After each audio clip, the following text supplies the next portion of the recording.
What's up guys, Josh Mosiman here. Welcome to This Week in MXA episode number 64, presented to you guys by O'Neill Racing. Thank you for tuning in to this video.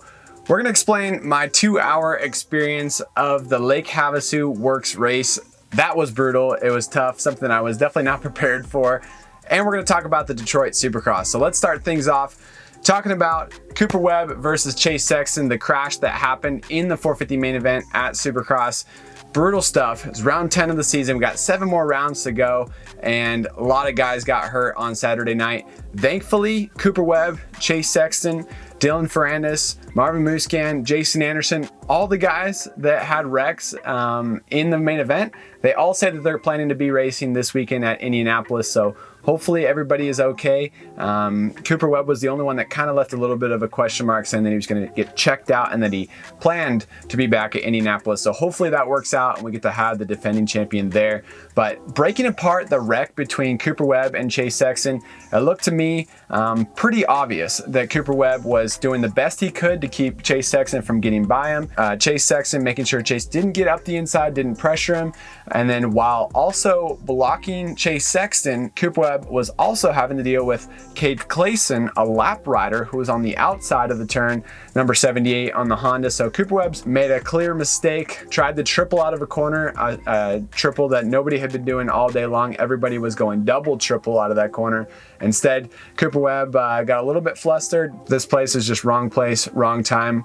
Cooper Webb cased the triple, went over the bars, and in the process took out Chase Sexton, who had really nowhere to go. Both riders crashed, and definitely heartbreaking to see. Eli Tomac, that guy was a man on a mission, and one thing that really made me understand and see exactly how comfortable Eli Tomac was in that 450 main event on his Star Racing Yamaha was the video that we have of him landing off of the finish line, pivoting through that corner that we saw multiple riders crash on, jump off that inside single into the rutted inside roller after that, and then jump into the inside at the end of the straightaway on Jason Anderson. But to see that bike control and just the amount of comfort he had on a section that was tight, technical, and sketchy showed me really how comfortable he was. It was a bummer to see Jason Anderson go down in that same position on the landing of that jump. Jason Anderson went down, definitely rung his bell, but says he's going to be back racing next weekend, so that's good. Marvin Musquin, he was also another rider who broke a visor in the main event, but he went on to finish 4th, so he continued on the race. And the other Frenchman, Dylan Ferrandis, DNF'd the race after he cased the quad and hurt his wrist. Two-Stroke National is coming up 1 month from now at Glen Helen. It's on April 16th. It's a Saturday-only race. There'll be open practice on Thursday, a two-stroke only practice on Friday, and then the race is on Saturday. And Two-Stroke National, the World Two-Stroke Championships, is something that MXA and me personally look forward to every year. It is high on my priority list because it's all two strokes all weekend long. It is a blast, and it's something that I can do pretty well at because I race pros who are full-time racers that get off of their 4 strokes to come race a 2-stroke, where for me, I get to ride 2 strokes as much as I want. So really, I have a kind of a little bit of a leg up and a little more of a chance at that race. But this time I hear through a couple reliable sources in the industry that Zach Osborne is going to be racing the World 2-Stroke Championship at Glen Helen. So that is super exciting. I believe he raced it a long time ago. I have to check the facts on that one, but I believe he raced it kind of back when it first started, maybe 15 years ago or so. Maybe not that long, maybe 10 years ago. But Mike Alessi, he is confirmed to be racing. So that's 2 legends that are going to be racing. And Mike Alessi told me that Josh Grant and Ryan Villopoto are going to be racing the World 2-Stroke Championship. So that's 4 legends on 2 strokes at Glen Helen. It is going to be a blast for everybody to watch. It is going to be tough for me to race against them. I do my best, but looking forward to lining up with those guys and having some fun. Next up, we'll dive into Lake Havasu and the brutal experience that was. I went there for the first time in 2016, went there again in 2019 and 2020 while working for Motocross Action. 2019, I got to ride a factory Rockstar Husky for the weekend. 2016, my first time there was riding my personal bike, which was a Husqvarna at the time, and that was to get ready and kind of trained up for the outdoor nationals. And then last time I went there was 2020. I did that on a KX450X from Kawasaki. That was a fun experience. This time went out on a Honda CRF450RX. It's not the same JCR factory bike that I raced last weekend at Glen Helen at the NGPC race. If you guys want to see a full video on that, check out episode 63 of our This Week in MXA video series. That was a lot of fun. But I raced a stock CRF450RX that we built up with some Pro Circuit suspension, Pro Circuit exhaust system, and a few other really cool bolt-on parts that we used. Josh Fout, he raced MXA's 2022 YZ450FX bike from Yamaha. We both had a blast and a brutal time, but racing right on the lake. The racetrack is right next to downtown Lake Havasu. It's a fun atmosphere, good times. Let's dive into the video. All right, it is Saturday. We have made it to Lake Havasu. Josh is up first for this first race. We just did practice. Got a little 20-minute practice in. Bikes are already dirty.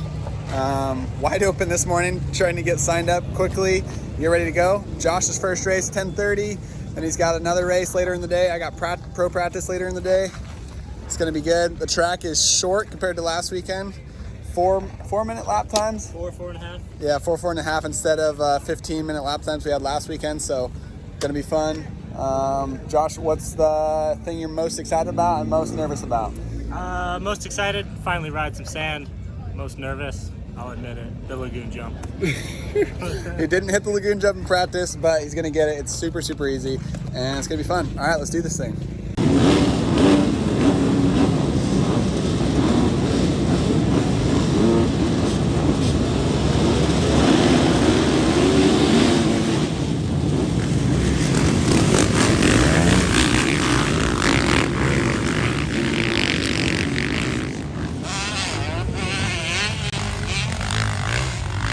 Josh, the double's right there. It's taking the long way around. You can't roll it. You either have to jump it or go all the way around.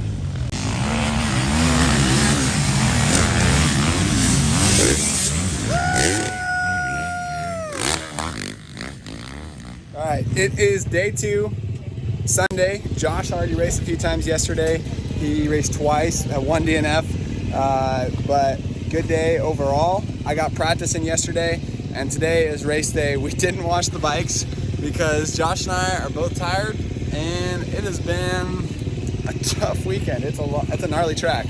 So first, I just want to give a shout out to the people that have helped us. Thanks to Factory Effects for getting us dialed in with graphics. Gut seat cover.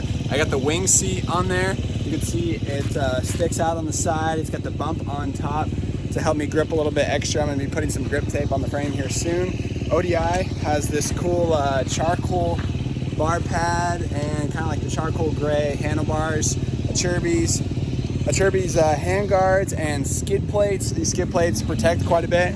Still dirty, but you can see it protects the water pump guard and everything that we need there. Pro Circuit muffler, Pro Circuit suspension. The JCR Honda team hooked us up with an IMS quick fill tank. ETS gave us the fuel that we needed, and I think that's pretty much everyone. Works Connection gave us the whole shot devices as well, so we're dialed in there. Thank you. Also, big shout out to Dunlop Tires for getting us dialed in with these MX-12 scoop tires. Game changer. I think there's more and more people every year that are using Dunlop scoop tires, and any scoop tire really, here at Havasu, but Josh and I are kind of the pioneers of it. Everybody's asking us, man, what are you running that scoop tire for? And we tell them about how good it is on this track. And a huge shout out to Nitro Moose, filling us our tires with moose tubes so we don't get any flats. Big thanks to those guys. They're always down to help us out whenever we are doing an off-road race and whenever we don't need flats. Josh is looking colorful. His new FXR gear, ready to go racing. All right. ETS, what is this, Extra Blaze 97? So a little bit cleaner than pump fuel. No variables, right Josh? No variables, nice and clean. Clean, quick revving. Stock motor, stock fuel. Call it good. You don't need anything super gnarly. And ETS, people don't even know that they make like pump gas replacement fuel, you know what I mean? And cleaner stuff. It's like T4 from BP. So ETS, factory KTM. It's got the KTM logos on there. We're not even riding KTMs today, but it works. Good stuff. Alright,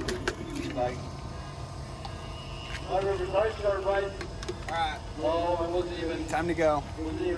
I got some mind effects ready right before the race, some BCAs before that. Getting nervous. Time to head down to the starting line, and we're doing some last minute stuff. That's okay. Getting nervous. 2 hours from the sand, it's gonna be wild. All right, time to keep going.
Josh? Yo, it's not that bad. Not that bad? I'm not sure what you were complaining about. The ruts are almost look like deep. I mean, it's actually not too bad. No, it's real bad. There's nothing like having a rut and then a bump at the end. Yeah. You come out of the water and then you hit this lagoon jump. We'll walk over here. So I was hitting the right line. It was pretty sketchy, pretty low. And then I was hitting all the way left line in the last couple laps. But I wanted to go around it, but figured I'm the motocross guy, might as well jump stuff. That's the lagoon jump. Definitely a bigger lagoon jump than they've ever had since I've been here. This is my 4th time, so. That's it, Lake Havasu, a lot of fun. This is the pro section that was causing a little bit of drama.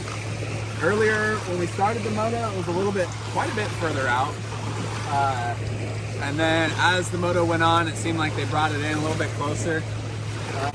Overall, fun weekend, hanging with Josh, hanging with all my off-road buddies, all my good friends, and thank you guys for watching this video. If you like it and you want to see more stuff like this, let us know in the comments. Other than that, I got articles due this week, and we're going to be testing some Rockstar Edition Huskies. Lots to do up ahead.